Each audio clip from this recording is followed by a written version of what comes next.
श्री गणेशाय नमः। श्री जानकी वल्लभो विजयते भवानी शंकरौ वंदे श्रद्धा विश्वास रूपिणौ याभ्यां विना न पश्यन्ति सिद्धा स्वान्तहस्तमीश्वरम्। गोस्वामी तुलसीदास जी कहते हैं, श्रद्धा और विश्वास के स्वरूप श्री पार्वती जी और श्री शंकर जी की मैं वंदना करता हूँ, जिनके बिना सिद्धजन अपने अंतःकरण में स्थित ईश्वर को नहीं देख सकते। यानी श्रद्धा विश्वास नहीं हो तो अपने ही हृदय में विराजमान ईश्वर को नहीं देख सकते। जय श्री राम।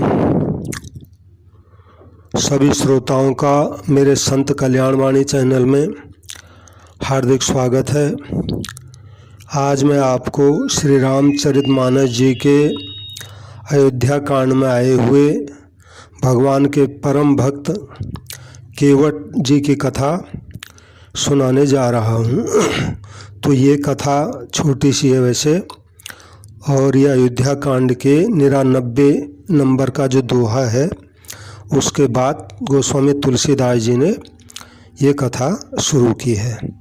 तो तुलसीदास जी लिखते हैं, जासु वियोग विकल पशु ऐसे प्रजा मातु पितु जिय यही कैसे बरबस राम सुमंत्र पठाए सुरसरि तीर आप तब आए। यानी जब भगवान अयोध्या से वन को चले थे तो उनके साथ भगवान रथ पे चले थे। सुमंत्र जी रथ को चला रहे थे। सुमंत्र जी दशरथ जी के मंत्री हैं। तो बहुत सारे अयोध्यावासी भगवान के बिना अयोध्या में रह नहीं पाए और भगवान के साथ ही चल दिए, और यही सोचा कि अगर भगवान वन में रहेंगे तो हम भी 14 साल वन में रहेंगे। लेकिन ऐसा भगवान के लिए असह्य था। ऐसा इसलिए था कि भगवान तो पिताजी की आज्ञा माताजी की आज्ञा से बन जा रहे हैं, लेकिन ये बिना मतलब के कष्ट उठाएं ये ठीक नहीं है। तो इसलिए भगवान को अच्छा नहीं लगा। तो रात को तमसा के तीर पर, अयोध्या से थोड़ा आगे जाके तमसा नदी है, उसके किनारे पर रात हो गई। तो सब ने वहीं पर विश्राम किया। सब थके हुए थे तो रात को नींद आ गई।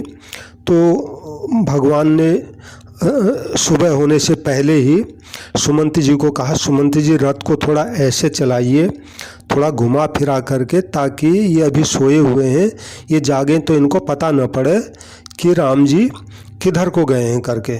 तो ऐसे करके रात को ही भगवान सीता जी लखन जी रथ में बैठे और सुमंत्र जी ने ऐसे रथ चलाया थोड़ा घुमा फिरा करके कि ताकि पता न पड़े कि भगवान किस रास्ते से यहाँ से आगे को गए हैं।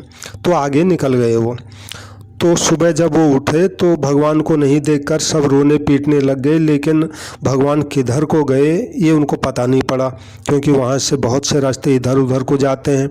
तो इसलिए वो सब रो धो के अयोध्या को लौट गए। और अब वो भी, उन्होंने भी ये नियम ले लिया कि जब तक भगवान वापस नहीं आते 14 साल तक, हम भी अब नियम और व्रत लेके ही अयोध्या में रहेंगे। तुलसीदास जी कहते हैं, भगवान को लेके सुमंत्र जी जब सुबह हुआ तो यहाँ गंगा किनारे के पास में यहाँ श्रृंगबेरपुर में भगवान पहुँच गए। तो वहाँ जब पहुँचे तो अब भगवान ने सुमंत जी को कहा कि सुमंत जी अब आप जो है वापस अयोध्या को जाइए। तो सुमंत जी बहुत दुखी हो गए। और सुमंत जी की तो बात ही क्या है, वो जो घोड़े जुते हुए थे रथ पे, उन दोनों घोड़ों के आंखों में आंसू आ गए। यानी भगवान के वियोग में, भगवान का वियोग वो पशु जो थे वो भी सह नहीं पाए, रोने लग गए। यानी तो तुलसीदास जी यहीं से कथा शुरू करते हैं कि जिन भगवान के वियोग में अयोध्या के पशु भी इस प्रकार व्याकुल हैं उन राम जी के वियोग में, अयोध्या की प्रजा, माता और पिता आखिर कैसे जीते होंगे। खैर भगवान राम जी ने ज़बरदस्ती सुमंत्र जी को यहाँ से अयोध्या को लौटाया और भगवान खुद अब गंगा किनारे पे आ गए।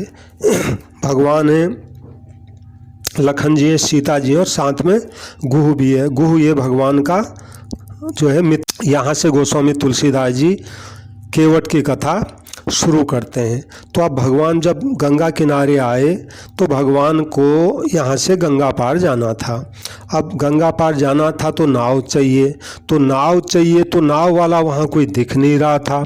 बहुत सारे नाव वाले तो वहाँ रहते थे, लेकिन आज एक भी नाव वाला नहीं था वहाँ। और एक नाव वाला था वो काफ़ी दूरी पर बैठा हुआ था, तो काफ़ी दूर वो बैठा हुआ था और भगवान वहाँ गए तो भगवान के पास आया भी नहीं कि प्रभु आपको पार उतार दूँ करके। तो मैंने ऐसी कथा सुनी है संत महात्माओं से कि इतने जो नाव वाले थे वो आज कहाँ चले गए। तो ऐसी कथा आती है कि ये जो केवट बैठा हुआ है जिसकी कथा आज यहाँ पे मैं कहूँगा, तो ये कल रात को जो श्रृंगबेरपुर का जो राजा था निषाद राज गुह, उसके पास गया। इसके पास इसलिए गया कि एक दफ़े पुरानी बात है, राजा गुह जंगल में कहीं गया था तो इसको प्यास लग गई, पानी इसके पास था नहीं। तो उस वक्त केवट भी उस जंगल में था और केवट के पास पानी था। तो केवट ने गुह को उस प्यास के समय में पानी पिला दिया। तो गुह को बहुत अच्छा लगा। गुह ने कहा केवट मैं यहाँ का राजा हूँ, अब तू मेरे से कुछ वरदान मांग ले। तो केवट ने सीधी सादी बात कहा महाराज आप हमारे राजा हो, हम आपकी प्रजा हैं, तो मैंने अगर आपको पानी पिला दिया तो कौन बड़ी बात, मेरे पास पानी था तो मैंने आपको पिला दिया। तो गुह ने कहा नहीं तू कुछ वरदान मांग ले। तो केवट ने भी कहा कि अभी तो मेरे को ज़रूरत नहीं है, फिर अगर ज़रूरत कभी होगी मैं आपसे मांग लूँगा। तो इस तरह बात आई गई हो गई। अब जो है केवट को जब पता पड़ा कि भगवान कल यहाँ पर आएंगे और यहाँ से गंगा जी को पार करके जाएंगे, तो इसको लगा कि भगवान जो है सीता जी भी साथ में हैं तो नाव में बैठ के ज़रूर जाएंगे। तो इसको याद था कि गुह ने मेरे को एक दिन वरदान मांगने के लिए कहा था और मैंने उस दिन वरदान मांगा नहीं था, बाद में मांगने के लिए कह दिया था। तो इसलिए आज ये चालाकी बस जो है थोड़ा गुह के पास चला गया और गुह के दोनों हाथों से जो है पैर पकड़ लिए और अपना सिर जो है उसके पैरों पर रख दिया। गुह के राजा है वहाँ का। तो गुह ने कहा केवट क्या बात है। बोले महाराज मैं आपसे, आपने मुझे एक जो है वरदान देने के लिए कहा था, तो मैं महाराज आपसे आज वरदान मांगने आया हूँ। बोले हाँ बोल क्या चाहिए।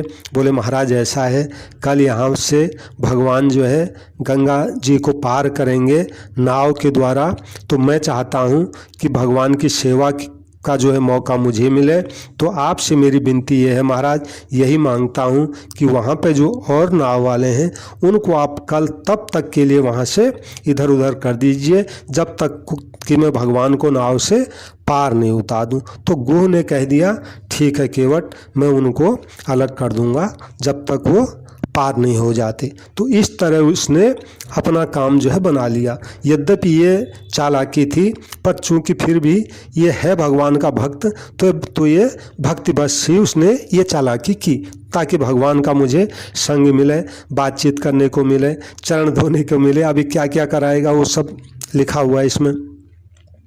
तो इसलिए अब ये दूर बैठा हुआ है।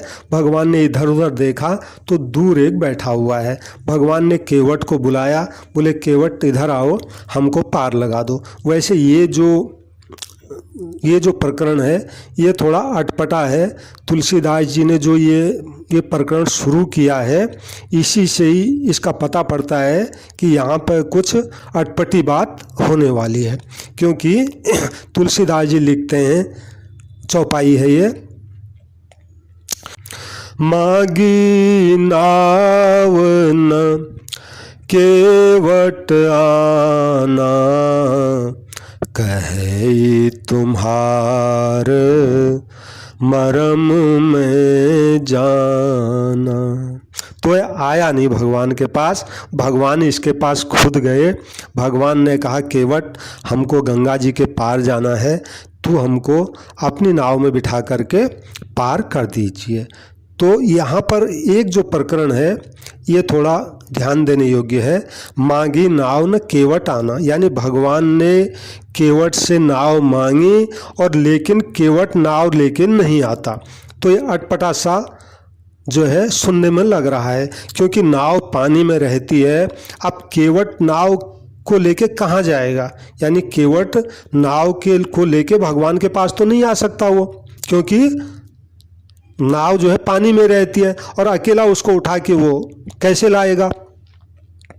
तो इसलिए मानो तुलसीदास जी ये संकेत करते हैं कि ये मामला थोड़ा यहाँ पर भक्त और भगवान का है, इसलिए थोड़ा अटपटाई है और ये भगवान का हठीला भक्त है, यानी हट करके भगवान से आज वो सब कराएगा जो भगवान नहीं करना चाहते थे। अथवा तो ये कह सकते हैं कि भगवान ये सब लीला करने के लिए भक्त के साथ आज यहाँ आए हुए हैं, कुछ भी अर्थ लगा सकते हैं। तो मांगी नाव ने केवट आना, यानी भगवान ने केवट से नाव मांगी और केवट ने मना कर दिया। कहने का मतलब ये है केवट नाव लेके नहीं आया, ये मतलब नहीं हुआ। मतलब ये हुआ कि केवट ने कह दिया प्रभु मैं आपको अपनी नाव में नहीं बिठा सकता, साफ स्पष्ट शब्द में कह दिया। भगवान ने कहा क्या बात है, तो यहाँ पे जो भी आते हैं तू सबको पार करता ही है, फिर आखिर तू हमको पार यहाँ से क्यों नहीं करना चाहता, ये मेरे को बता दीजिएगा कम से कम, ताकि हमें पता पड़ जाए। तो केवट ने कहा प्रभु कहे तुम्हारे मर्म में जाना, महाराज मैं आपका मर्म जानता हूँ, इसलिए मैं आपको अपनी नाव में नहीं बिठा सकता। अब जब ऐसा कहा तो लखन जी हंसने लग गए। लखन जी को लगा कि भगवान को जो है ब्रह्मा विष्णु महेश ऋषि मुनि सभी यही कहते हैं कि प्रभु आपका कोई मर्म नहीं जानता, और ये गंगा किनारे का केवट जो पढ़ा लिखा भी नहीं है और स्कूल भी कभी गया नहीं होगा, ये अनपढ़ आदमी आज कह रहा है कि प्रभु मैं आपका मर्म जानता हूँ। तो भगवान ने कहा आखिर केवट तू ये बता कि तू मेरा क्या मर्म जानता है। तो अब केवट बता रहा है कि प्रभु मैं आपका क्या मर्म जानता हूँ। तो केवट ने कहा चरण कमल रज, चरण कमल रज, कहूँ सब कहे मानुष करनी मूर्ख कछु है। चरण कमल रज, कहूँ सब कहे मानुष करनी मूर्ख कछु है। महाराज मैंने ऐसा सुना है लोग आपके चरण कमलों की जो रज यानी धूलि है उसको सब लोग कहते हैं। सब लोग क्या कहते हैं, बोले मानुष करनी मूर्ख कछु है, ये मनुष्य बना देने वाली कोई जड़ी है। महाराज ये देखने में तो धूल लगती है, बाकी आपके चरणों में ये धूल अगर लग जाती है और उसके बाद ये धूल अगर किसी को भी लग जाए तो ये धूली के लगने से वो मनुष्य बन जाता है। यानी ये ऐसी जड़ी है आपकी धूली कि ये जिसको लग जाती है उसको मनुष्य बना देती है। भगवान ने कहा केवट तूने कहाँ सुन लिया ऐसी बात कि मेरे चरणों की धूली लगने से कोई चीज मनुष्य बन जाती है, हमें भी तो बता जरा। तो आप केवट भगवान को बता रहा है कि आपकी चरण धूली लगने से कौन मनुष्य बन गया। तो केवट ने कहा छुअत शिला भई नारी सुहाई, पाहन तेन काठ कठिनाई।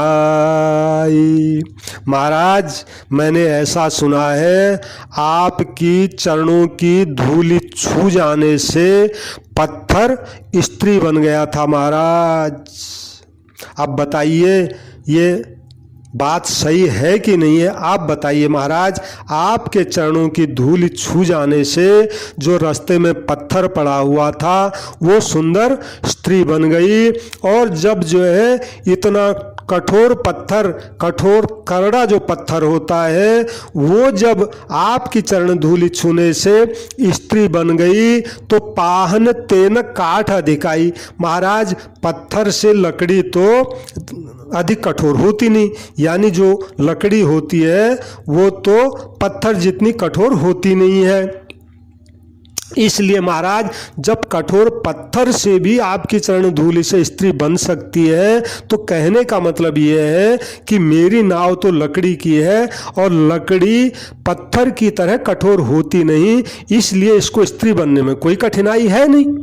और अगर ये स्त्री बन गई तो क्या होगा, अब ये बता रहा है। तरनी मुनि घरी नी होई जाए, बाट परई मोरी नाव उड़ाई।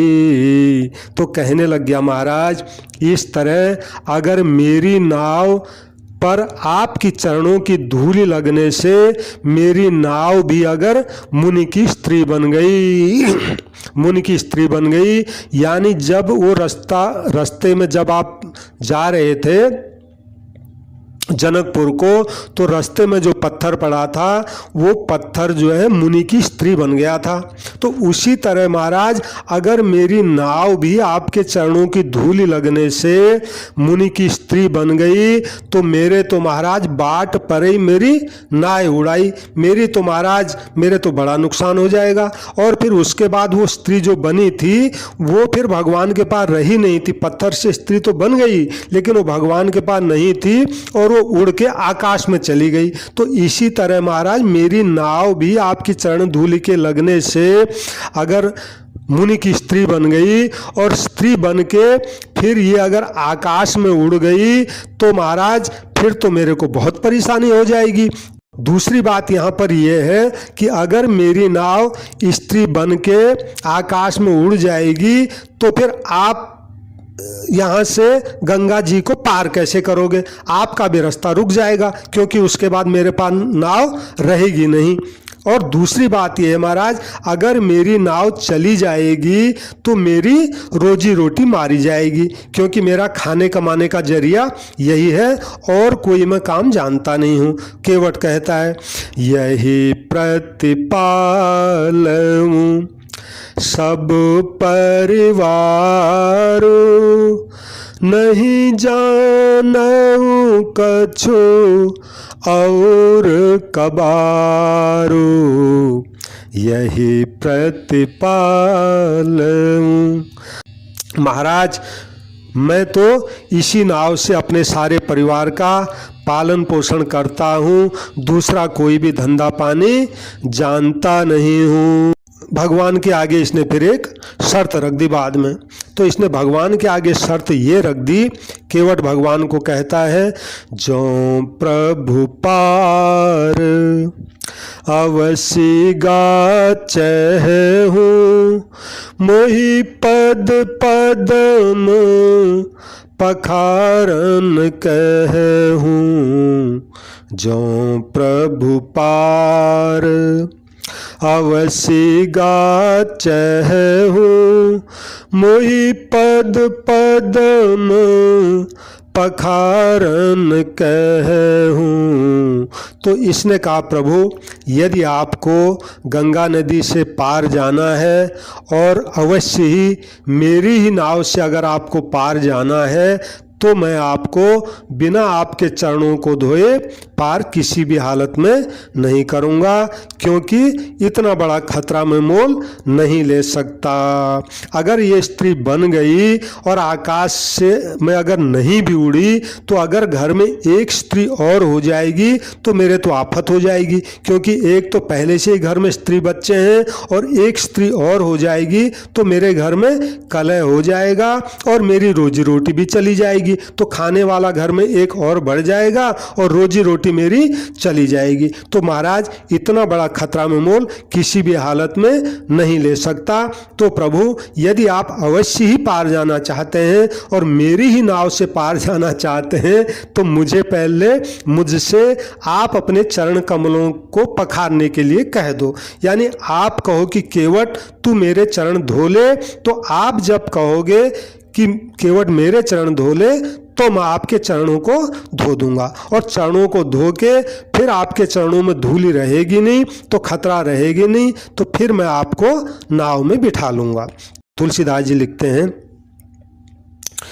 पद कमल धोई चढ़ाई नावन, नाथ उतराई चहो, मोहि राम राउर आन दशरथ, शपथ सब साचे कहूँ, बरु तीर मारहूँ लखन पे, जब लगी न पाए पखारी हो, तब लगी न तुलसी दास नाथ, कृपालु पार उतारी हो, बरु तीर मारहूँ लखन पे, जब लगी न पाए पखारी हो,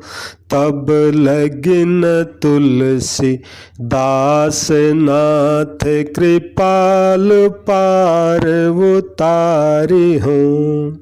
तो केवट ने कहा, प्रभु हे नाथ, मैं आपके चरण कमलों को धो करके फिर मैं आपको नाव में चढ़ा लूँगा और मैं आपसे कोई उतराई नहीं लूँगा। यानी ये मतलब हुआ कि प्रभु आपको कहीं ये लग रहा हो कि केवट हमको इसलिए पार नहीं उतार रहा है कि इसको पता है कि इनके पास देने के लिए कुछ है नहीं, तो मैं अगर इनको पार उतारूंगा तो मेरे को कुछ मिलना तो है नहीं, तो इसलिए भला मैं इनको क्यों पार उतारूंगा। तो प्रभु ऐसी बात बिल्कुल नहीं है, मैं आपको पार उतार के उतराई नहीं लूँगा। और फिर भी अगर आपको विश्वास नहीं हो, आपको लगे कि नहीं नहीं अभी तो ये कह रहा है, लेकिन अगर इसने गंगा पार उतार के फिर अगर ये अड़ गया उतराई मांगने के लिए तो फिर क्या होगा। तो प्रभु मैं आपको उसकी कसम खाता हूँ अभी, हे राम मुझे आपकी दुहाई है और आपके पिता दशरथ की सौगंध है, मैं सब सच सच कहता हूँ। तो ऐसा जब कह दिया इसने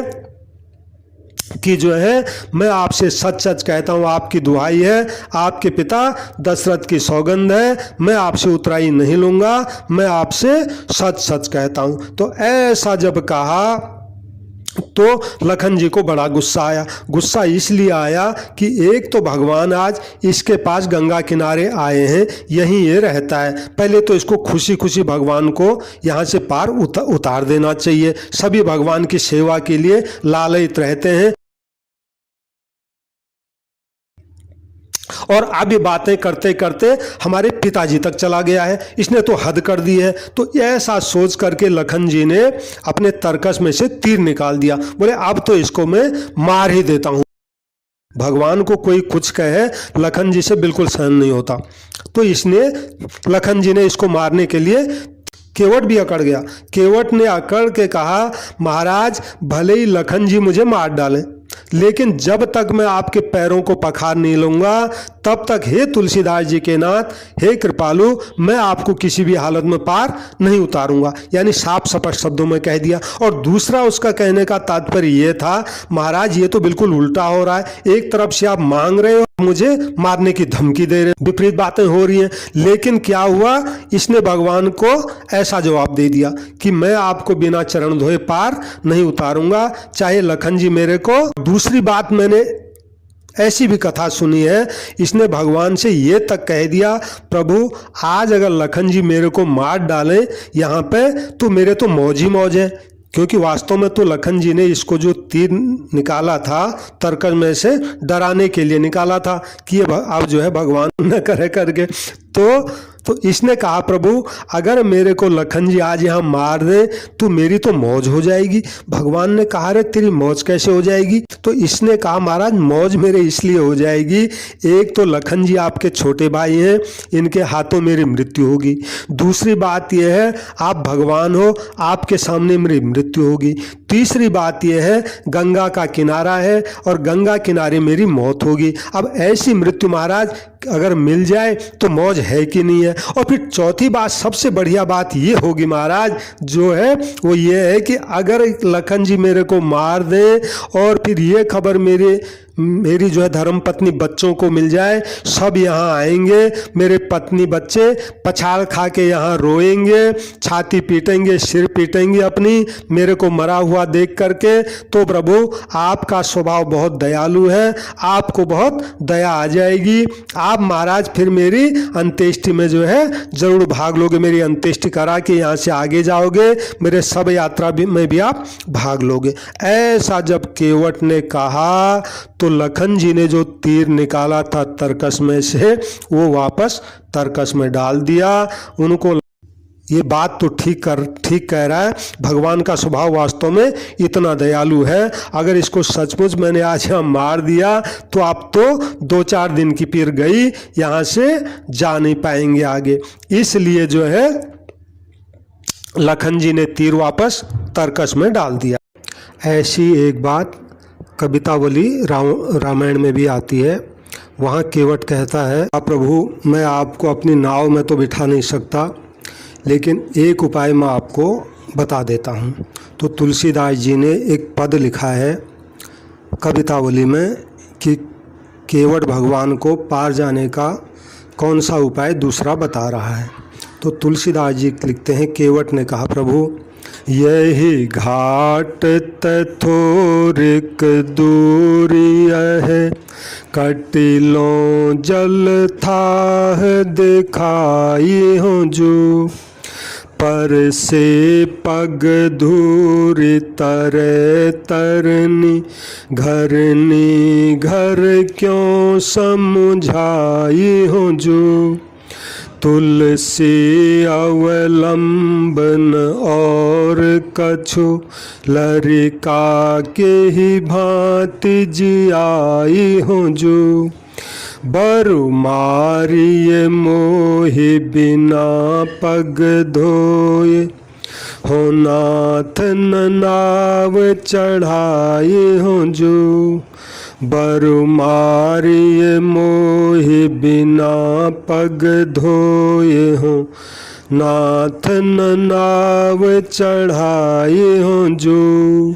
मतलब ये है केवट ने कहा प्रभु इस घाट से थोड़ी दूर पर एक चौड़ा घाट है, वहाँ कमर भर तक जल आता है, वहाँ से आप जो है पार कर लीजिए, चलिए मैं आपको उसको दिखला देता हूँ। मतलब ये है कि मैं नाव पर तो आपको नहीं ले जाऊँगा, क्योंकि यदि अहिल्या के समान आपके चरण रज का स्पर्श पाकर मेरी नाव का भी उद्धार हो गया तो फिर मैं अपनी घर की स्त्री को कैसे समझाऊंगा कि मेरी नाव आखिर कहाँ गई, क्योंकि खोई तो है नहीं और उसको दिखा भी मैं इसको पाऊंगा नहीं, क्योंकि स्त्री बनके जो है आकाश में उड़ जाएगी।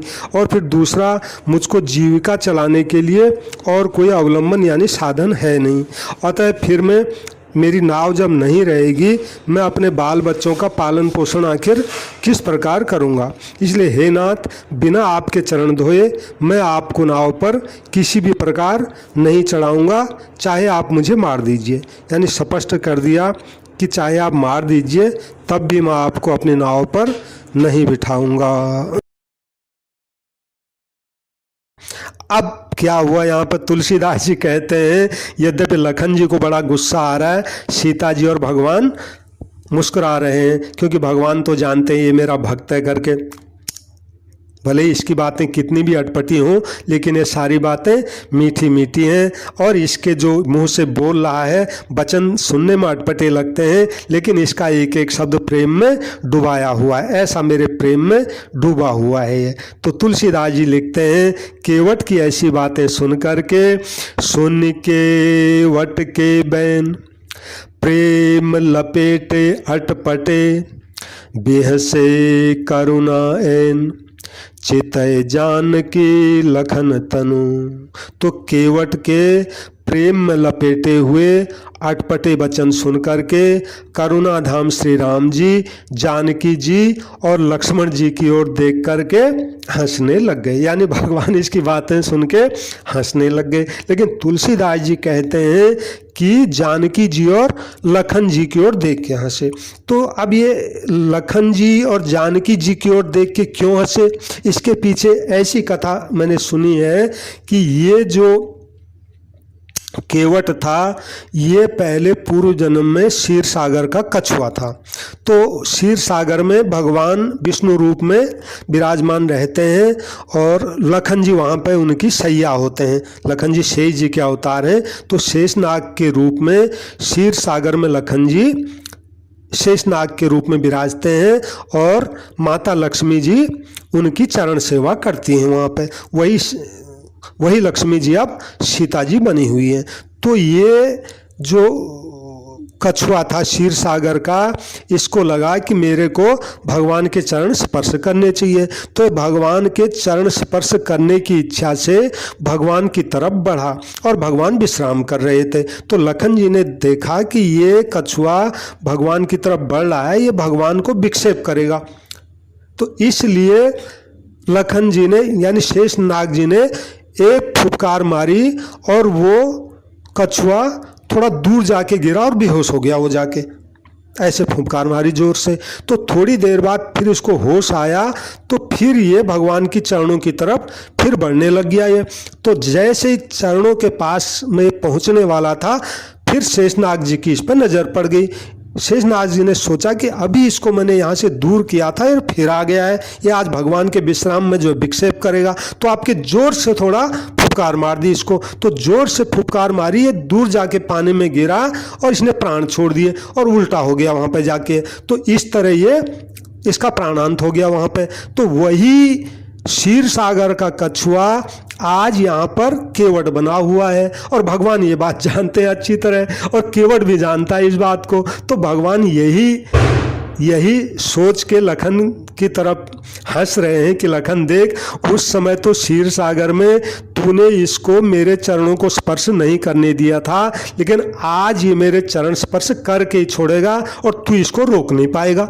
तो इसलिए लखन की तरफ भगवान देख के हंसे। अच्छा, सीता जी की तरफ देख के क्यों हंसे, इसके पीछे ऐसी कथा आती है कि जब राम जी का विवाह हुआ था जनकपुर में सीता जी से, तो वहाँ पे दुल्हन के जो पिताजी हैं वो दूल्हे के चरणों को पखाड़ते हैं।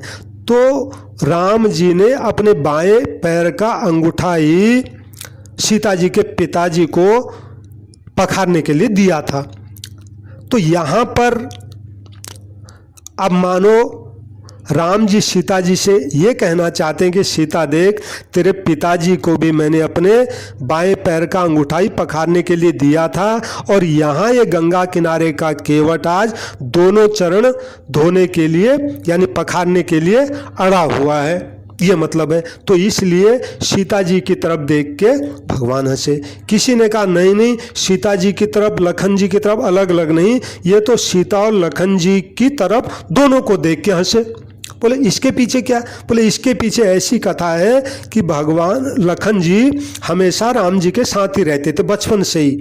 सुमित्रा माता ने एक पुत्र अपना भगवान की सेवा में लगा दिया, बड़ा पुत्र लखन, और छोटा पुत्र जो है संत यानी भरत जी की सेवा में लगा दिया। तो लखन जी किसी भी हालत में भगवान को छोड़ते नहीं थे, जो भी सेवा होती और ये भगवान को कुछ नहीं करने देते थे, तुरंत सेवा में हाजिर हो जाते, भगवान को जो चाहिए तुरंत उनको दे देते थे। अब जब राम जी का विवाह हो गया, सीता जी भी आ गई घर में, अब सीता जी को भी भगवान की सेवा करनी है। अब भगवान को कुछ चाहिए तो तुरंत सीता जी जो है वो चीज़ भगवान को दे देती थी। अब लखन जी को ये बात जो है अच्छी नहीं लगी, तो इस तरह देवर भाई में थोड़ा मनमुटाव होने लग गया। अब भगवान को ये बात देख के थोड़ा अटपटा लगा। भगवान को लगा भले ही विवाह हो गया लेकिन मेरा भाई ये बचपन से मेरे सेवा में ये है, इसको भी सेवा मिलनी चाहिए। तो इस तरह लखन को भी कुछ कुछ सेवा करने दिया करो। तो इस तरह जो है उस याद को करके भगवान जो है लखन और सीता जी की तरफ देख के हंस रहे हैं कि तुम दोनों जो है आपस में झगड़ा करते थे, मैं सेवा करूं मैं सेवा करूं, और यहाँ ये केवट जो है अकेला आप दोनों चरण सेवा के लिए अड़ा हुआ है। तो ये मतलब हुआ। तो इसलिए भगवान जो है जानकी और लखन जी की तरफ देख के हंसे, और हंसते हुए भगवान बोले। तुलसीदास जी लिखते हैं, क्या बोले? कृपा सिंधु बो ले मुस्काए, कृपा सिंधु बो ले मुस्काए, सोई करो जेहि तव नाव न जाए। भगवान ने कहा मुस्कुरा करके कि केवट अब तू सोई कर जेहि तव नाव न जाई, यानी अब तू वही कर जिससे तेरी नाव बच जाए, तेरे को कोई नुकसान ना हो। तो केवट ने कहा महाराज ये सोई मोई की भाषा मैं नहीं जानता, मेरे को सीधे से साफ स्पष्ट में कह दो कि केवट पानी ला और मेरे चरणों को धो दे महाराज। ऐसा जब केवट ने साफ स्पष्ट शब्दों में भगवान को कह दिया तो भगवान ने भी केवट के कहने के अनुसार ही कह दिया।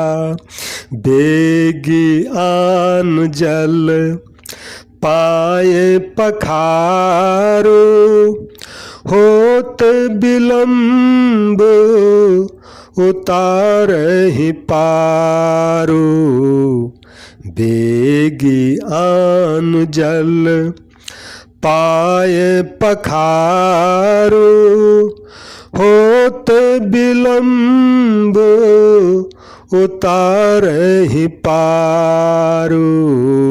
तो भगवान ने कहा केवट अब तू जल्दी से जल ले आ और मेरे पैर धो ले, अब देर हो रही है और जल्दी से हमको पार उतार दे। तो ऐसे भगवान आज यहाँ केवट के आगे नाव में बिठाने के लिए गिड़गिड़ा रहे हैं। और कौन गिड़गिड़ा रहे हैं अब थोड़ा तुलसीदास जी बताते हैं। बोले वही भगवान है, वही भगवान गिड़गिड़ा रहे हैं। कौन सी?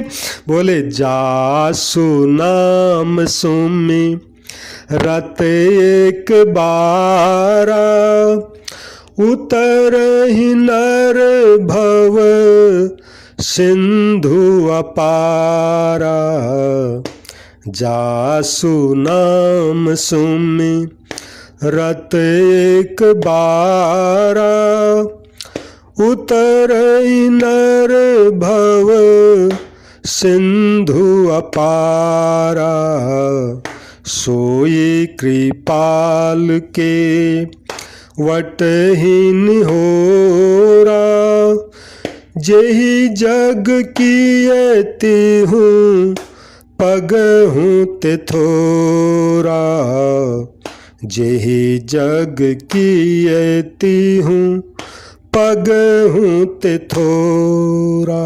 तुलसीदास जी कहते हैं ये वही भगवान आज यहाँ गंगा किनारे केवट के आगे नाव में बिठाने के लिए गिड़गिड़ा रहे हैं। बोले कौन से भगवान?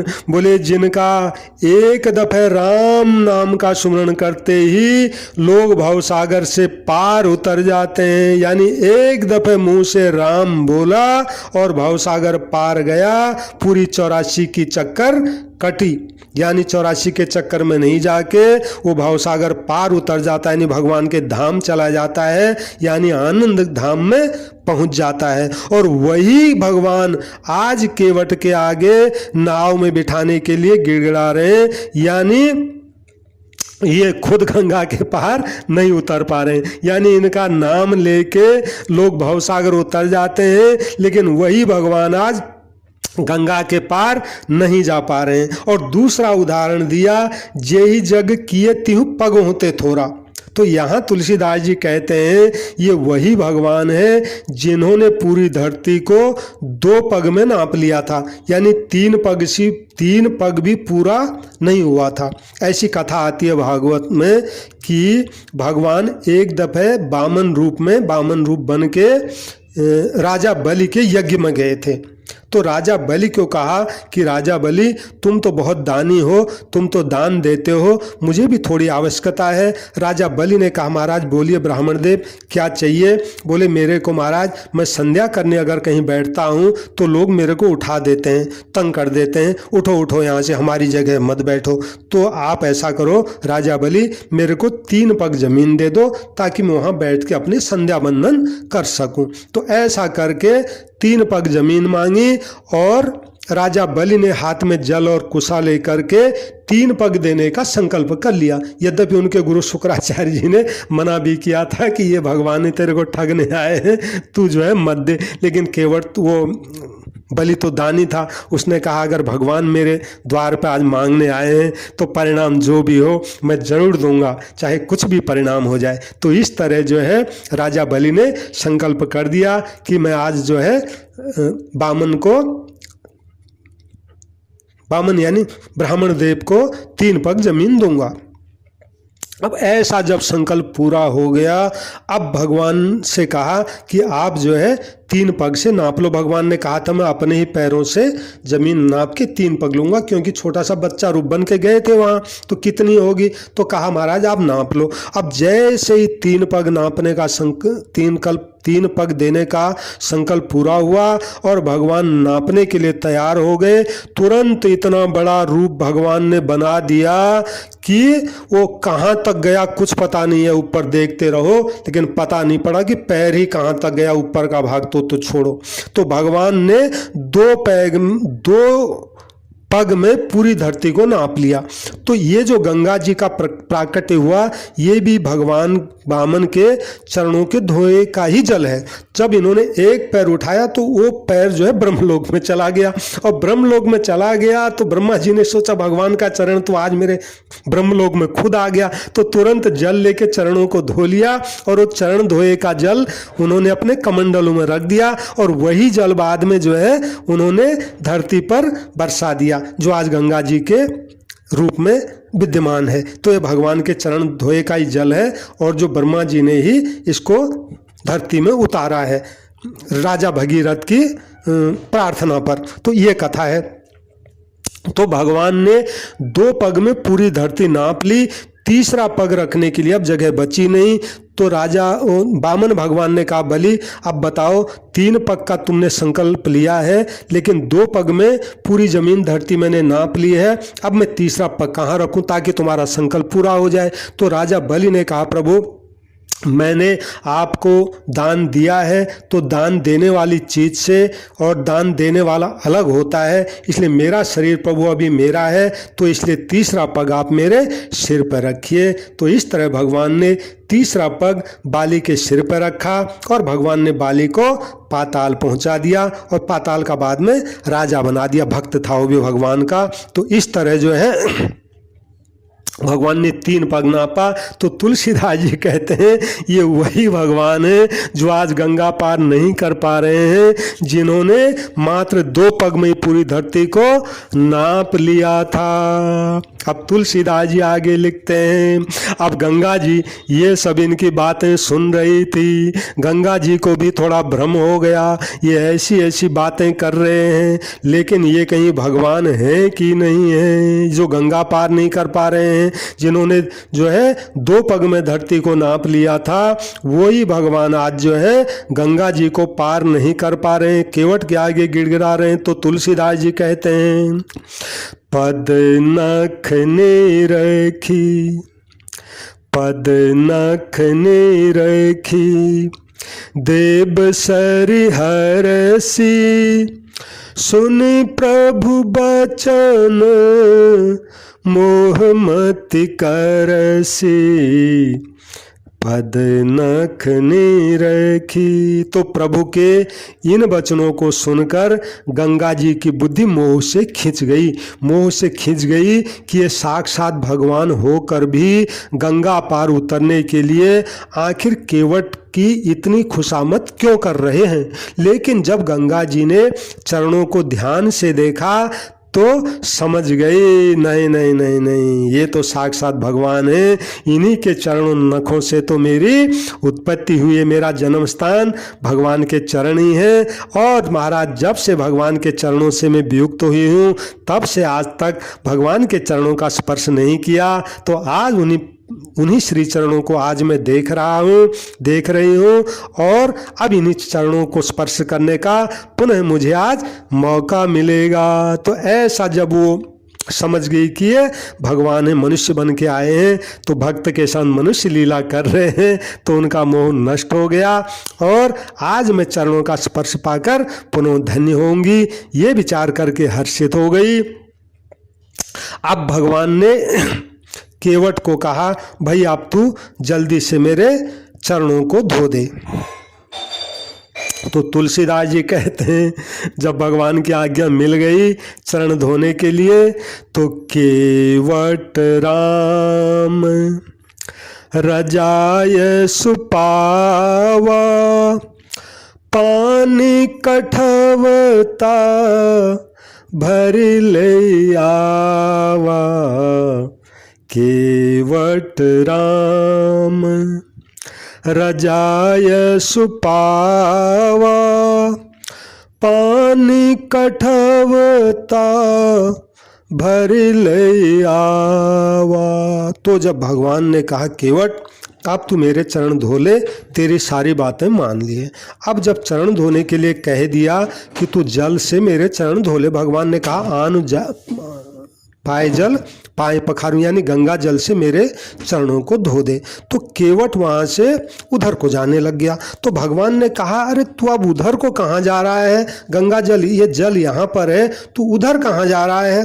तो केवट ने कहा महाराज ऐसा अवसर बार बार तो आता नहीं है और जन्म जन्मों में भी आता नहीं है महाराज, मैं आपके चरणों को धोऊं और महाराज अकेला धोऊं ये ठीक नहीं है। मैं घर से अपने पत्नी बच्चों को लाऊंगा महाराज और साथ में हम सब आपके चरणों को पखारेंगे। तो इसलिए ये घर चला गया। और लखन जी ने सोचा अब ये जो है भगवान ने इसको मुख लगा ही रखा है और उपाय भी कोई है नहीं, दूसरा कोई नहा वाला यहाँ दिखता नहीं है। अब जो है ये आज जो कराए अब तो करना ही पड़ेगा, अब तो भैया इंतजार करो। तो अब ये जाके घर जाएगा, फिर इसके पत्नी बच्चे नहाएंगे, कपड़े बदलेंगे और फिर ये आएगा। इस तरह वास्तव में हुआ भी यही। ये घर गया, इसने बताया कि आज जो है भगवान के चरण पखारने हैं और हम सब चलेंगे। तो इस तरह ये काफ़ी देर में आके सबको ले आया और साथ में एक लकड़ी का कठौता भी ले आया। कठौता लाने के पीछे ये भाव इसका था कि नाव भी लकड़ी की है और कठौता भी लकड़ी का है। तो अगर भगवान के चरणों की धूल के स्पर्श से अगर ये कठौता स्त्री बन गई, आकाश में उड़ गई, तो फिर बाद में मैं भगवान को नाव में नहीं चढ़ाऊंगा, ये भाव था इसका। तो दूसरा भाव, ये भाव वैसे ठीक नहीं है, लेकिन दूसरा अच्छा भाव ये है कि इसने सोचा कि भगवान के चरणों को इसमें पखारेंगे और फिर बाद में इसी कठौते में मेरी धर्म पत्नी आटा गूंथ के रोटी जो है बनाएगी। तो हम कठौते में पानी भी घर से भर के ले आया। गंगा जल यहाँ पर है, तो आखिर घर से पानी भर के क्यों लाया। केवट ने कहा प्रभु ये गंगा दुनिया वालों के होगी, हमारे तो किसी भी काम की नहीं है। और वैसे भी ये गंगा कहाँ से आ रही है, क्या क्या इसमें गंदगी जो है मिलती रहती है। मैं ऐसे गंदे पानी से आपके चरण नहीं पखारूंगा, मैं तो महाराज ताज़ा पानी घर से लाके उससे आपके चरण पखारूंगा। ऐसा इसने भगवान को कह दिया। तो अब ये भगवान के चरण पखारने लग गया। तो भगवान जो है एक चरण भगवान के कठौते में है, केवट के एक चरण जो है जमीन में है। अब केवट बड़े आनंद से भगवान के चरण पखारने लग गया। तुलसीदास जी लिखते हैं अति आनंद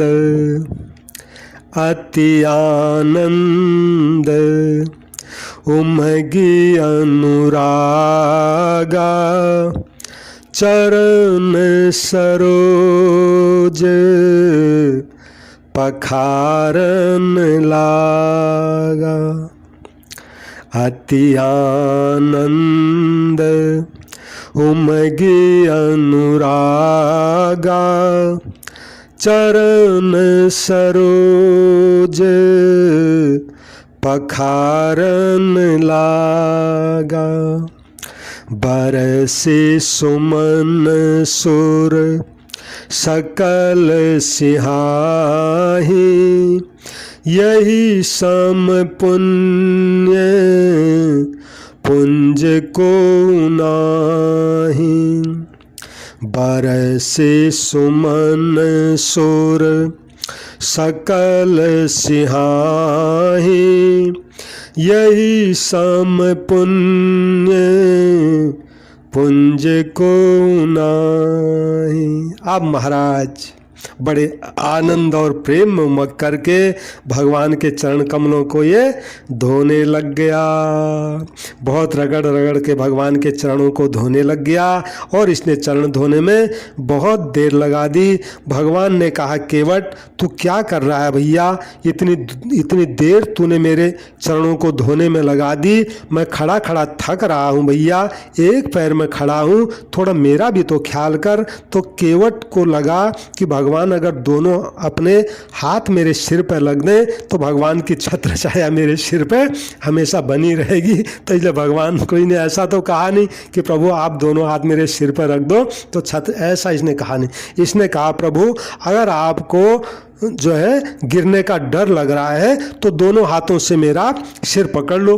तो लखन जी ने भी कहा प्रभु ठीक कह रहा है ये जो है इसके दोनों हाथों से इसके सिर पकड़ लो, आप इसके सिर पर दोनों हाथ रख दो ताकि इसकी बुद्धि ठीक हो जाए।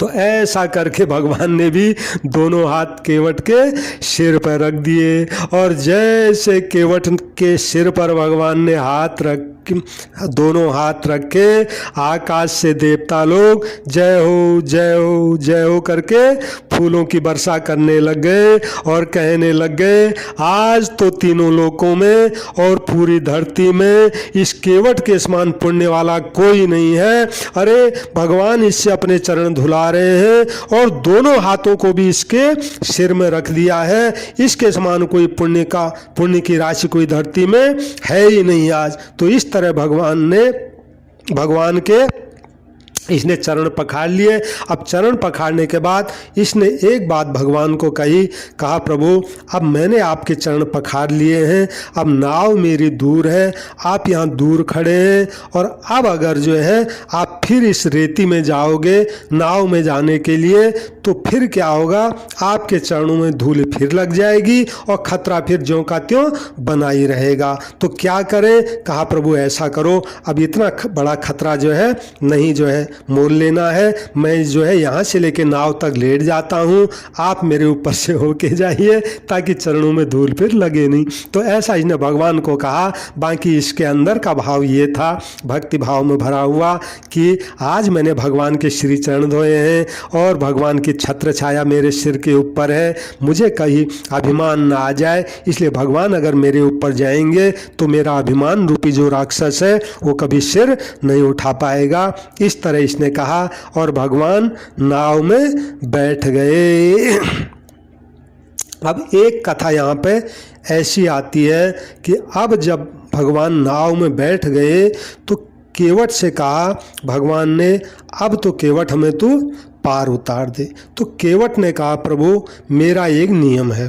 बोले क्या नियम है? बोले नियम ये है कि जो पहले आता है उसको पहले पार करता हूँ और जो बाद में आता है उसको बाद में पार करता हूँ। तो भगवान ने कहा अरे हम इतनी देर से यहाँ खड़े हैं, हमको तो कुछ दिख ही नहीं रहा है, हम भी ऐसा ही नियम पालते हैं कि जो पहले आए उसको पहले पार करो, जो बाद में आए उसको बाद में पार करो, तो हमें तो कोई दिखता नहीं है, आखिर कौन है यहाँ पे? तो केवट ने कहा प्रभु हम गरीब आदमी हैं, हमारी लाइन किसी को दिखती नहीं है, ये गंगा का किनारा जरूर है महाराज, लेकिन लेकिन मेरे कई पुरखे पितर पूर्वज आज तक महाराज भवसागर पार नहीं हुए हैं। इसी तरफ है महाराज, पहले आप उनको पार उतारिए और फिर महाराज मैं आपको यहाँ से पार उतारूंगा। तो महाराज आप जो है गुरु जी के घर में आपको तर्पण के मंत्र तो आते होंगे। भगवान ने कहा हाँ हमको तर्पण के मंत्र आते हैं। लखन जी ने कहा अब ये भगवान से जाने क्या क्या कराएगा, अपने पितरों का श्राद्ध भी हमसे ही कराएगा आज। तो भगवान ने तर्पण के मंत्र बोले, भगवान और लखन जी ने, और केवट ने अपने पितरों को तर्पण दिया। और फिर जो वो जल था भगवान के चरण पखारे हुए का चरणामृत, वो गांव के केवट के श्रृंगबेरपुर के जो भी स्त्री पुरुष थे अपने बच्चों को सबको इसने पिलाया, पितरों को पार किया, खुद भी महाराज पार हुआ, सबको चरणामृत इसने पिला दिया। और अब जो है तुलसीदास जी लिखते हैं, पद पखार जल पान करे आप सहित परिवार, पितर पार कर प्रभु पुनि मुदित गयऊँ लय पार, सियावर रामचंद्र पद जय शरणम शंकर हरि ओम। श्री राम जय राम जय जय राम, श्री राम जय राम जय जय राम, श्री राम जय राम जय जय राम, श्री राम जय राम जय जय राम। अब तो केवट बड़ा आनंद में हो गया और अब इसने जो कराना था सब करा दिया।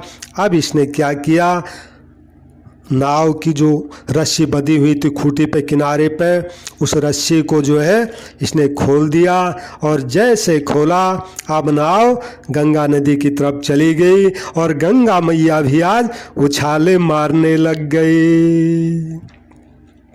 तो जैसे गंगा मैया उछाले मारने लग गई, केवट ने कहा गंगा मैया उछाले मत मारो,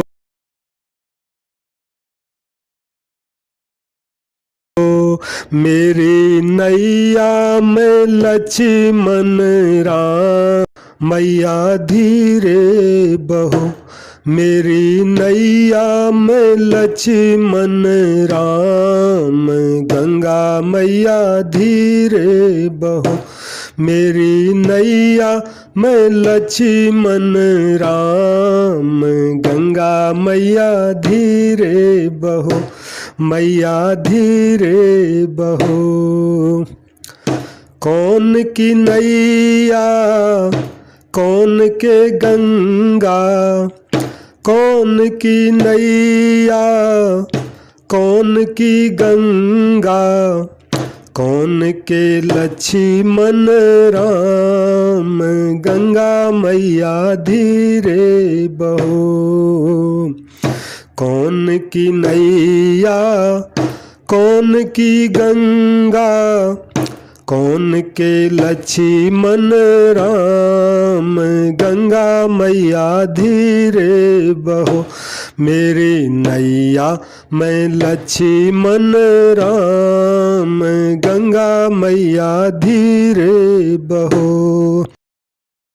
केवट की नैया भगीरथ की गंगा, केवट की नैया भगीरथ की गंगा, राजा दशरथ के लक्ष्मण राम, गंगा मैया धीरे बहो, राजा दशरथ के लक्ष्मण राम, गंगा मैया धीरे बहो, मेरी नैया में लक्ष्मण राम, गंगा मैया धीरे बहो, मेरी नैया में लक्ष्मण राम, गंगा मैया धीरे बहो, मैया धीरे बहो, मैया धीरे बहो। तो इस तरह गंगा मैया उछाले मार रही थी। भगवान समझ गए कि भगवान मेरा गंगा जी मेरा चरण स्पर्श करना चाहती है, तो भगवान ने अपना चरण गंगा जी को स्पर्श करा दिया और गंगा मैया ने उछाले मारना छोड़ दिया। इस तरह अब जो है केवट लहराते हुए गंगा जी में उस तरफ की तरफ जाने लग गया। और जैसे ही महाराज उस तरफ का किनारा आने वाला था, भगवान ने लगा चलो आप तो पार उतार देगा, लेकिन इसने नाव को इस तरफ को मोड़ दिया। अब इस तरफ को मोड़ दिया तो भगवान को लगता है ये उधर कोई चीज़ भूल आया होगा तो इसलिए जा रहा है, लेकिन इधर ये कोई चीज़ भूला तो था नहीं। तो ये जैसे ये किनारा आया तो ये इसने नाव फिर उधर को मोड़ दी। तो भगवान को इसकी ये हरकत जो है बड़ी अटपटी लग रही है। केवट बड़ी मस्ती में है, और केवट के अंदर जो भाव चल रहा है उसकी थोड़ा चर्चा करते। एक छोटा सा भजन है ये, यानी ये भाव अभी केवट के मन में चल रहा है कि प्रभु आज अभी आप मेरे घाट पर आए तो मैं आपको पार लगा रहा हूँ। प्रभु मैं जब आपके घाट में कभी आऊँ तो आप मुझे मेरी नैया भी उस दिन पार लगा देना। तो ये भजन है, केवट के अंदर ही अंदर चल रहा है। भगवान मेरी नैया, भगवान मेरी नैया, उस पार लगा देना। भगवान मेरी नैया, अब तक तो निभाया है, आगे भी निभा देना। भगवान मेरी नैया, दल बल के साथ माया घेरे जो मुझको आके, दल बल के साथ माया घेरे जो मुझको आके। प्रभु मैं अंत समय में जब आपके घाट आऊँगा उस समय मुझे महाराज माया न घेर ले संसार की, तो प्रभु आप देखते मत रहना। तो महाराज तुम देखते न रहना, तुम देखते न रहना, झट आके बचा लेना। भगवान मेरी नैया, उस पार लगा देना। भगवान मेरी नैया,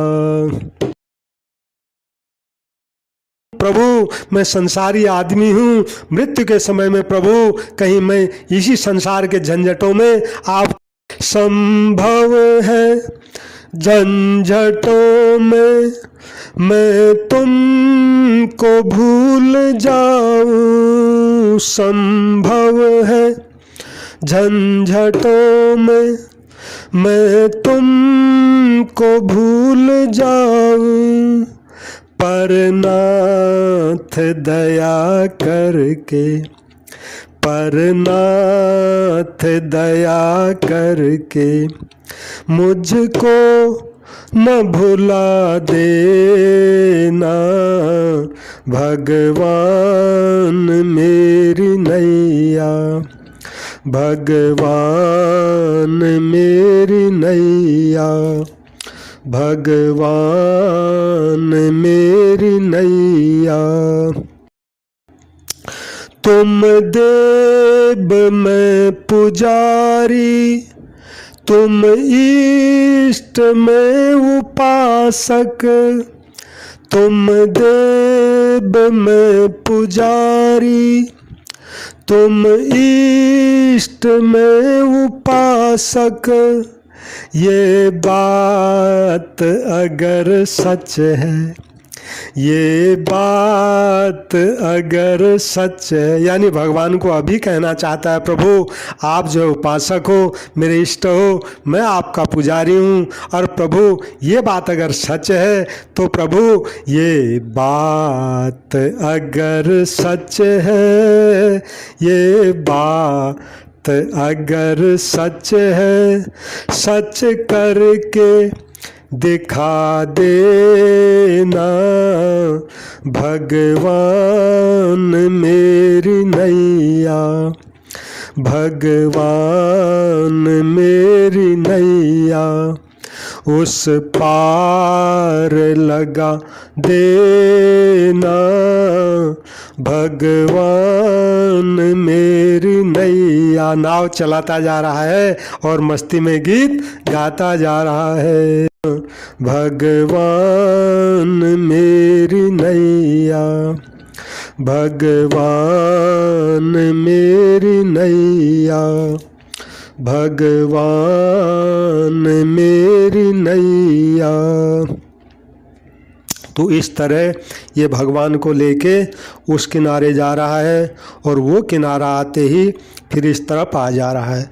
ऐसा करके केवट ने भगवान को 5-7 चक्कर कटवा दिए। लखन जी को तो बड़ा गुस्सा आ रहा है कि भगवान को ये तंग कर रहा है करके, लेकिन भगवान ने भी कहा केवट तूने हमें ज़्यादा ही परेशान कर दिया। अब भैया अब क्या बात है, तू इधर से उधर जा रहा है, उधर से इधर जा रहा है, फिर वो किनारा आते ही उधर चला जा रहा है, आखिर ये बात क्या है ये बता तू। केवट ने कहा प्रभु एक बात बताऊं। भगवान ने कहा बता।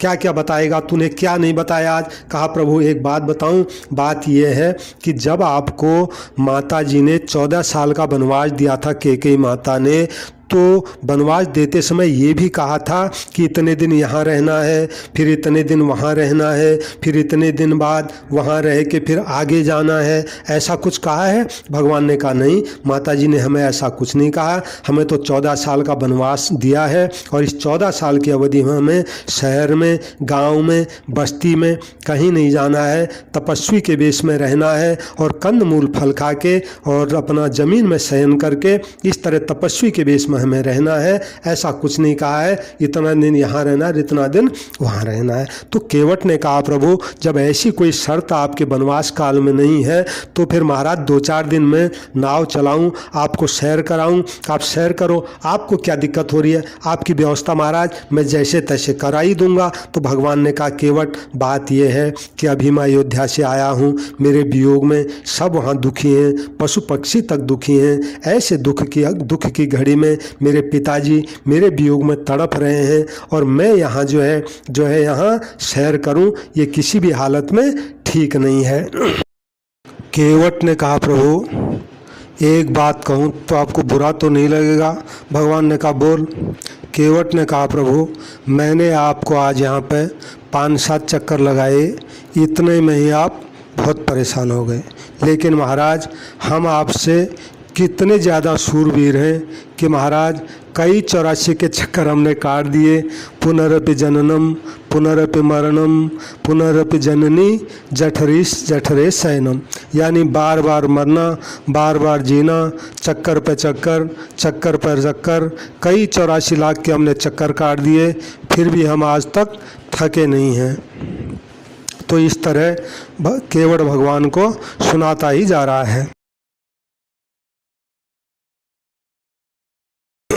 तो इस तरह ये भगवान को काफ़ी देर में इसने गंगा पार। उतरी ठाड़ भय सुर शरीरेता, सिय राम गुह लखन समेता, केवट उतरी दंडवत कीन्हा, प्रभु ही सकुच यही नहीं कछु दीन्हा, केवट उतरी दंडवत कीन्हा, प्रभु ही सकुच यही नहीं कछु दीन्हा। तो इस तरह भगवान अब गंगा जी से पार होके नाव से उतर के रेत में खड़े हो गए। साथ में लखन जी, सीता जी और श्रृंगबेरपुर का जो राजा है निषाद राजगुरु, ये भगवान का सखा है, ये भी साथ में है। तो यहाँ आके अब भगवान ने अब केवट ने भगवान को दंडवत प्रणाम किया। अब प्रणाम किया, अभी तक इसने भगवान को प्रणाम नहीं किया। इसके पीछे ऐसी कथा मैंने सुनी है कि केवट ये जानता था कि भगवान को अगर मैंने पहले ही प्रणाम कर लिया तो उसके बाद ये समझा जाएगा कि मैं भगवान का शरणागत हो गया हूँ। अब तो भगवान जो कहेंगे वही मुझे करना पड़ेगा, क्योंकि शरणागत भक्त की अपने कोई मांग होती ही नहीं है। तो इसलिए इसने जानबूझ के प्रणाम नहीं किया, क्योंकि इसको ये सब आज करवाना था। जो जो इसने करवाया वो सब करवा के भगवान को पार उतार के अब इसने भगवान को दंडवत प्रणाम किया। अब जब केवट ने भगवान को दंडवत प्रणाम किया यहाँ, अब भगवान को बड़ा संकोच हुआ। संकोच भगवान को ये हुआ कि कोई भी अगर गंगा किनारे में यहाँ गंगा से पार होता होगा इसकी नाव में, तो अवश्य ही इसको कुछ न कुछ ज़रूर देता होगा।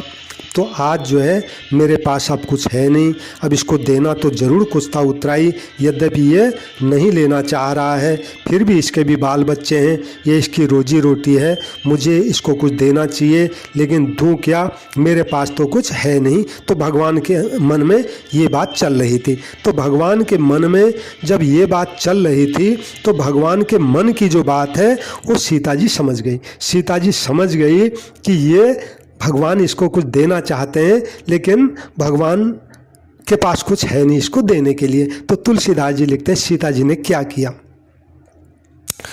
पिए ही की सिय जान निहारी, मन मुदरी मन मुदित उतारी, कहेऊँ कृपाल लेहि उतराई, केवट चरण गहेऊँ अकुला,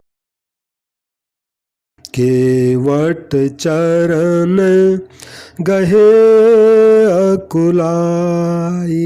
तो तुलसीदास जी कहते हैं पति के हृदय की जानने वाली सीता जी ने आनंद भरे मन से अपनी अंगुली में से रत्न जड़ी हुई सुंदर अंगूठी निकाली और भगवान को दे दी कि प्रभु केवट भैया को उतराई के रूप में ये आप अंगूठी दे दीजिए। तो भगवान ने केवट से कहा, प्रभु केवट से कहा, केवट ये नाव की उतराई ले लो। तो जैसे केवट को कहा नाव की उतराई ले लो, केवट ने दोनों हाथों से भगवान के श्री चरण पकड़ लिए और व्याकुल हो गया, सिर अपना चरणों पर रख दिया। कहा प्रभु, तुलसीदास जी लिखते हैं, नाथ आज मैं काहे न पावा, मिटे दोष दुख दारिद दावा, नाथ आज मैं काहे न पावा, मिटे दोष दुख दारिद दावा, बहुत काल में कीन मजूरी, आजु दीन विधि बनी भली भूरी। तो केवट ने कहा, हे नाथ, आज मैंने क्या नहीं पाया प्रभु, आज मेरे दुख, आज मेरे दोष, आज मेरे दुख और दोष के दरिद्रता की जो आग है वो सब बुझ गई है महाराज। मैंने जन्मों जन्मों तक बहुत समय तक महाराज मजदूरी की है, लेकिन विधाता ने उस सारी मजदूरी जो मैंने की थी उसकी सारी भरपूर मजदूरी मुझे आज दे दी है। भला मैंने आज क्या नहीं पाया। ये कह दिया प्रभु, मेरे को जो कुछ चाहिए था सब आज मिल गया प्रभु। तो अब कछु नाथ न चाहिए मोरे, दीन दयाल अनुग्रह तोरे, अब कछु नाथ न चाहिए मोरे, दीन दयाल अनुग्रह तोरे फिरती बार, मोहि जो देबा सो प्रसाद में सिर धर लेबा, अब कछु नाथ न। कहा प्रभु, हे नाथ, हे दीन दयालु, आपकी कृपा से प्रभु अब मुझे कुछ नहीं चाहिए। आप प्रभु 14 साल बाद जब आप वापसी लौट के अयोध्या को जाओगे उस वक्त मैं आपको पार उतारूंगा। यानी आज ये पक्का कराना चाहता है कि प्रभु उस दिन भी मैं ही आपको जो है पार उतारूंगा। तो लौटती बार आप मुझे जो कुछ देंगे उस दिन में सिर पे प्रसाद चढ़ा के उसको सिर चढ़ा कर ले लूँगा। तो ऐसा इसने भगवान को कहा और कुछ लिया नहीं। तो तुलसीदास जी कहते हैं, बहुत कीन प्रभु लखन सियो नहीं कछु केवट ले, विदा कीन करुणा यतन भगत विमल वरुदे, सियावर रामचंद्र पद जय शरणम शंकर हरि ओम। श्री राम जय राम जय जय राम, श्री राम जय राम जय जय राम, श्री राम जय राम जय जय राम, श्री राम जय राम जय जय राम। तो भगवान राम जी ने और लखन जी ने, सीता जी ने बहुत आग्रह किया कि भैया आप उतराई ले लो, पर केवट जो है उसने कुछ नहीं लिया। तब करुणा के धाम भगवान श्री राम जी ने निर्मल भक्ति का वरदान देकर उसको विदा किया। ये तो भक्ति में पहले से ही डूबा हुआ है, फिर भी भगवान ने अपनी तरफ से इसको क्या दूं करके भक्ति का वरदान दे के इसको विदा किया। केवट भैया की जय हो, भक्तराज केवट जी की जय हो, गंगा मैया की जय हो, भगवान श्री सीता राम जी लक्ष्मण जी की जय हो और निषाद राजगुरु की जय जयकार हो। तो ये भक्त केवट की जो कथा है मैंने सुना दी है। उसके बाद तब मज्जनु करे रघुकुल नाथा, पूज पार्थिव नायउ माथा, शियसुर सरिह कहेउ कर जोरी, मातु मनोरथ पुरियुब मोरी। फिर रघुकुल के स्वामी श्री राम जी ने स्नान करके पार्थिव पूजा की और शिव जी को सिर नवाया और सीता जी ने हाथ जोड़ करके गंगा जी से प्रार्थना की, हे माता मेरा मनोरथ पूरा करना। तो सीता जी ने यहाँ पे गंगा जी की पूजा की और हाथ जोड़कर गंगा जी से प्रार्थना की। तो एक सुंदर भजन है, हमारे जो गांव की रामलीला होती थी बचपन में, तो वहाँ पे ये गाई जाती है कि सीता जी ने गंगा मैया को ये स्तुति की। तो सीता जी ने गंगा मैया को, नमो गंगे तरंगे पाप हारी, सदा जय हो सदा जय हो तुम्हारी मैया, सदा जय हो सदा जय हो तुम्हारी। अनेकों पापियों को तुमने तारा, अनेकों पापियों को तुमने तारा, पुराणों में लिखी महिमा अपारी। अनेकों पापियों को तुमने तारा, पुराणों में लिखी महिमा अपारी। तुम्ही आकाश गंगे वेद बाणी, तुम्ही आकाश गंगे वेद बाणी, तुम्ही धारा अनुपम रूपधारी, तुम्ही आकाश गंगे वेद वाणी, तुम्ही धारा अनुपम रूप धारी। नमो गंगे तरंगे पाप हारी, सदा जय हो सदा जय हो तुम्हारी।